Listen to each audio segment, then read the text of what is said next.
I feel terrible that I had no idea until I started doing research for this show Mm-hmm. what was coming. What was coming back to Boston for the first time since he got traded. Mookie Betts is coming back to play in Fenway Park and this stadium for his 12 to 15 at-bats in a 3-game series should be standing ovations. They should respect the heck out of what this guy did because he was a consummate professional.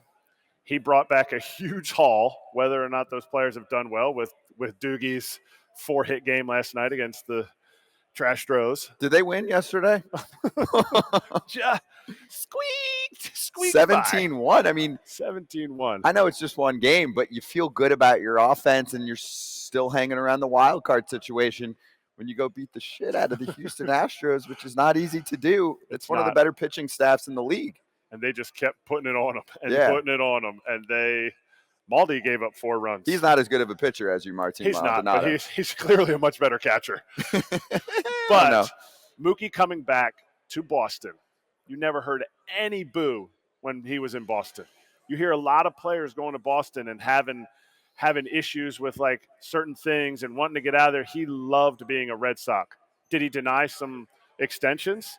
Absolutely, but that's his right. And also, he was on this show and said that he would have stayed, and he thought he was going to stay, and he wasn't super high on the West Coast in general. Now he's loving it, and also he's on a consistent winner that we definitely applaud more than most teams because of how they run their operation. I know they got to win more World Series titles to be able to justify all of that, but if you look at what Boston did, this is a good time to reflect as a franchise and as a fan base and say, we messed up.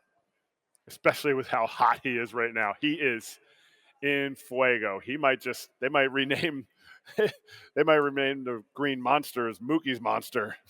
The way he was hitting in Cleveland, 5-hit game after a 3-hit game in the first game of the doubleheader. He's raised his average from 262 to 308.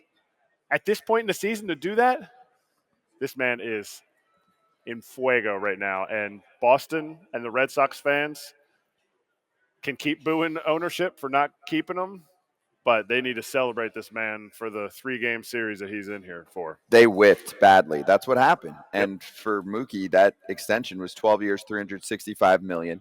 It runs through the 2032 season, so he's still got a lot of time left on that one. But because it was stretched out so much for the luxury tax and some deferrals in that contract, it actually only counts for his yearly salary at $25.5 million a year, which I know still sounds insane in life, but in baseball, when you compare it to many of the other deals for a player like him, it's not wild, and it's a team that doesn't. They go over the luxury tax, which is like the salary cap basically in baseball, but it's not.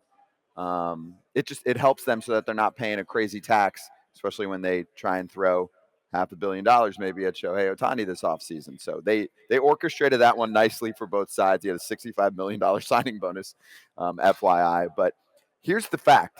Boston could have done this, period. They could have done this. Easy. And they could have gotten him for less if they had offered him what he felt was market value based on how many years he had been in the league and what he was putting together.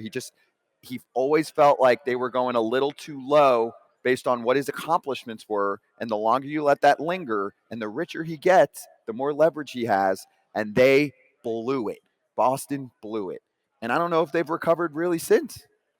I mean, I feel like when you blow it like that, you're backpedaling, and I don't think they've stopped backpedaling. Yes, they gave Devers his money, which I think is huge, but you could have had Mookie Betts and Rafael Devers in the same lineup. You're looking at a 1-2 combo, which the Dodgers are like, oh, appreciation station. We'll take Mookie Betts and Freddie Freeman. I'm not saying Rafi's to the point of Freddie yet, but he is. That would be it would be epic. And what he did for the city, winning the World Series, what he did for, he came up through the organization. He said, I wouldn't have wanted to leave.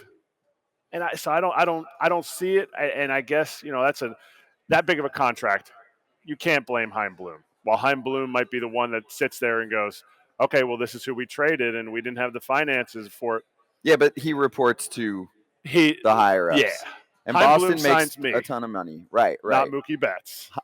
It's a great call. Heimblum says, hey, I got this backup catcher who Oh, I feel really good about. yep. Everyone loves him. I like his swing this year. Metrics like what he's done in the past year. Let's sign him. And they're like, cool, I'm an owner. I don't pay attention. Yeah. That sounds great. But we know who Mookie Betts is. We know what he's going to cost. And for them, you're right. Devers is who they're building around. That was kind of the makeup. And, fans were pissed about Xander Bogaerts, but if Betts was still there and Bogaerts was the one that left, again, I think they would have been okay. They're not necessarily expecting you to keep every single ball player. And Bogaerts got signed to a deal that takes him to like 40 years old or something like that. That's actually not what would have happened here with Mookie. The one thing I'll say on the Dodgers side as they come to town to take on Boston, and yes, just if you're just joining us, this is the first time Mookie is back at Fenway Park. The Dodgers sign guys long-term that hit. It's not going to happen. Most long-term contracts get ugly, especially late. But what we're talking about with Mookie and with Freddie, something that the Yankees struggled with, right? Signing LeMahieu, bringing Donaldson for the end of his contract. Some of the contracts they've handed out to some veterans in their mid-30s haven't worked out. The Dodgers are doing it right. When they're finding their franchise players to lock up to long-term deals, they're finding the right ball players right now. Those are two really good examples. It's working for them. It is working, and they're not showing any signs of decline. I get it. They're in, Freddie's a little bit older. No, but but he's as good as ever. He's better. Yeah. And it's just another example of like how do you make adjustments on the fringes? How do you get players better from Josh Outman, a rookie, all the way up to Freddie Freeman and Mookie Betts? Like you get these guys a little bit better, and you should slow down the older you get, but you get smarter. So organizations that use those metrics and use those ideas, they're getting the most out of that value. And it's an impressive machine to watch. Yeah, and really on the ownership side, because there's a lot of egos involved, the Dodgers side embarrassed Boston side on this front. They said, you guys can't figure out signing him. There's no excuse for that. You make a ton of money. You're one of the top market teams in baseball. We'll take him, and we'll hand out that extension that he deserves. And it's a win. And Boston fans, lastly, on what you said at the beginning of this, are going to cheer the hell out of him.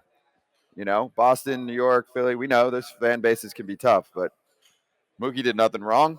He didn't get paid enough. And he sat there when he was there and was an MVP and was a World Series champ. He did nothing wrong. Likable. There's nothing you can pick at. So he's going to go there. They're going to clap it up, and he's going to say, hey, could have had this. Could have had this. That's it. You can't have this. Can't touch this. The one when he was on, I wasn't on that day, and I wanted to tell the story when I played with Mookie for the 2 days that I played with him. I said I was going to tell him it was in 2016. I was 15. I was there for 2 days. Travis Shaw had just gotten called up. He had no hits, so he's still looking for his first big league hit, and he hits a rocket to the shift. The second baseman was playing in right field. So you just get called up, and the shift beats you for your first not a big league hit. And Mookie was sitting right next to me, and he goes, yeah.